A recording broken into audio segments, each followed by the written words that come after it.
여기 법청은 돌아가신 스승님께서 만드신 것입니다. 그 뒤에 숨겨진 의미를 설명하겠습니다. 두 가지 이유로 법을 설합니다. 첫째는 존경심입니다. 존경심 없이 법을 청하면 법은 여러분에게 주어지지 않습니다. 존경심이 없다면 스님들은 법을 설할 필요가 없습니다.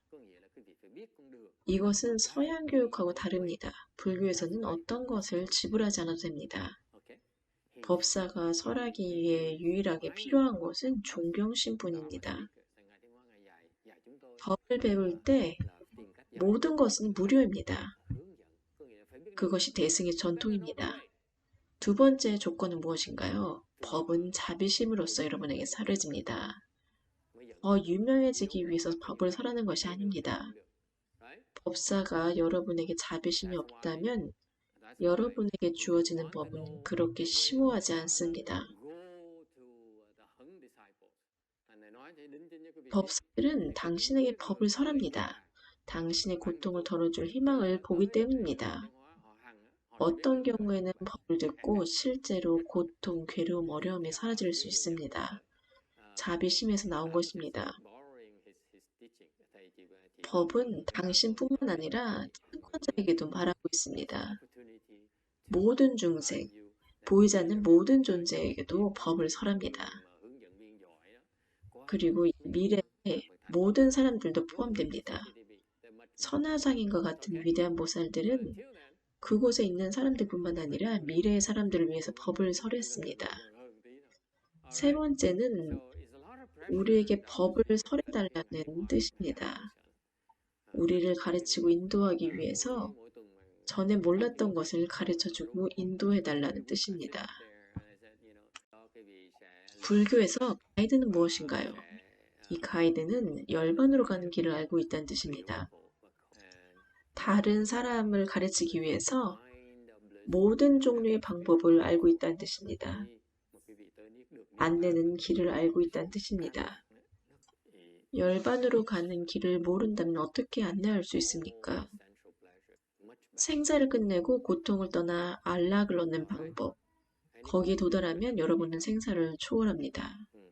여러분은 결코 다시 고통받지 않습니다. 그리고 안락을 얻게 될 것입니다. 이전에 경험하지 못한 안락입니다. 모든 감각적 쾌락을 능가합니다. 거기 도달하면 해탈할 것입니다. 더 이상 생사에 매이지 않습니다. 그것이 우리가 하는 일입니다. 열반에는 세 가지 종류가 있습니다. 첫 번째는 유효열반입니다. 는 아라한과 벽집을 인증할 수 있는 열반입니다. 그들은 육체의 생사를 초월합니다. 몸의 생사를 넘어섭니다. 더 이상 생사의 사이클을 거치지 않습니다. 더 이상 태어나지 않습니다. 더 이상 생사를 겪지 않겠다고 선택할 수 있습니다. 혹은 생사를 겪는 것을 선택할 수 있습니다. 두 번째 열반은 무여열반입니다. 아라한과 벽지불은 몸의 고통에 관심이 있습니다. 그들은 신체의 고통을 넘어서고자 합니다. 그들은 믿을 수 없을 정도로 현명합니다. 그들은 존재가 고통으로 가득 차 있음을 깨닫습니다. 여기 젊은이들은 아직 고통이 있음을 깨닫지 못합니다. 나이가 들고 자기 삶을 책임져야 하고 가족을 책임지기 전까지는 여전히 행복합니다. 아라한은 인간의 존재가 고통으로 가득하다는 것을 깨닫습니다. 그들은 집착이 없습니다. 하지만 유여열반을 증득하면 그들은 여전히 생사에 매입니다. 마음은 여전히 생사에 매입니다. 선을 하면 자신의 욕망을 깨닫습니다.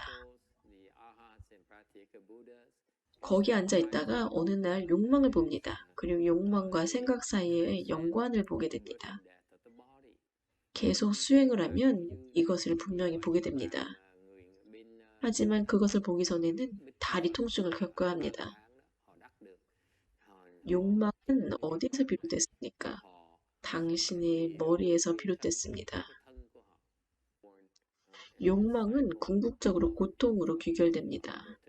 욕망이 가득한 사람은 쾌락보다 고통이 크다는 것을 깨닫게 될 것입니다. 어떻게 욕망을 없앱니까?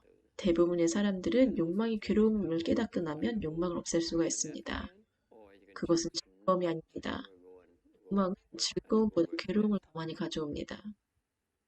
여성들은 사랑에 빠지면 너무 행복해합니다. 하지만 사랑에 빠졌을 때는 좋지만 사랑에서 벗어날 때는 많이 아픕니다.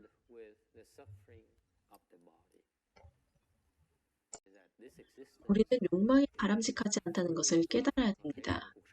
궁극적으로 그것은 좋지 않습니다.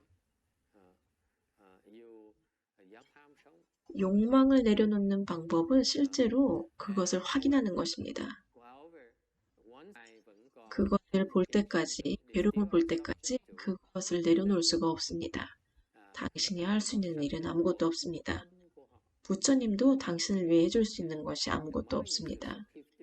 무여열반에 이르면 유여열반보다 안락이 훨씬 더 커집니다. 어떻게 유여열반에 갈 수 있습니까? 거기 도달하기 위해서 수행을 해야 됩니다. 구정에 도달할 때까지 수행해야 됩니다. 그러면 경험하게 될 것입니다. 그때까지 명상을 하면서 점점 더 좋아집니다. 이전보다 훨씬 기분이 좋아집니다. 그래서 욕망을 내려놓을 수 있기 위해서 열반에 들 필요가 없습니다. 욕망이 고통이라는 것을 깨달으면 욕망을 내려놓습니다. 고통을 원하지 않으면 욕망을 내려놓습니다. 욕망은 집착에서 비롯됩니다. 욕망이 없으면 괴로움이 없습니다. 세상 사람들은 이것을 이해하지 못합니다. 학교에 가서 더 많은 것을 배울수록 더 많은 욕망이 있습니다. 더 많은 욕망이 있을수록 더 많이 알수록 더 많이 집착합니다. 당신이 괴롭지 않을 수 있는 유일한 방법은 욕망이 없는 것입니다. 욕망이 없을 때 매우 좋습니다. 욕망이 충족되었을 때만 기분이 좋습니다. 욕망이 충족되지 않았을 때는 불행합니다. 사랑할 때 같이 있으면 매우 행복합니다. 떨어지면 같이 있을 것을 고대합니다. 욕망이 있다면 고통입니다. 욕망은 자신을 위해 더 열심히 일하도록 동기를 부여합니다. 이것은 좋습니다. 목표를 위해서 더 열심히 노력을 합니다. 하지만 스스로에 대해서 욕망이 없는 사람들, 그들의 동기는 무엇인가요? 자신에 대한 욕구가 없는 사람들은 일반적인 사람보다 훨씬 더 동기가 많습니다. 스스로를 위해서 동기가 생기다가 일을 하면서 마음을 바꿉니다. 지치면 다른 일을 합니다. 그만둡니다. 자아는 다른 무언가를 원한다고 말합니다. 그래서 그만둡니다. 반면에 다른 사람들로부터 동기를 부여받으면 당신의 필요가 아닌 다른 사람들의 필요 때문에 당신의 추진력은 훨씬 더 커집니다. 훨씬 더 오래 지속됩니다. 욕망이 없다는 것은 더 이상 분별하지 않는다는 뜻입니다. 분별한다면 여러분들은 나는 이것을 갖고 싶다. 나는 이것을 원한다고 말합니다. 더 이상 분별하지 않을 때는 모든 사람을 위해서 그것을 원합니다. 더 이상 욕망이 없다면 모든 사람을 걱정하고 스스로를 걱정하지 않습니다. 부처님의 열반은 최고의 존재 상태입니다. 더 높은 곳은 없습니다. 사람들은 대통령이 되고 싶어 합니다. 왕이 되고 싶어 합니다. 하지만 모두 불과보다 훨씬 낫습니다. 정멸, 해탈, 불생, 불멸을 경험하기 위해서 부처님의 상태에 도달할 필요는 없습니다. 아라한과 보살들은 이미 그것을 경험했습니다.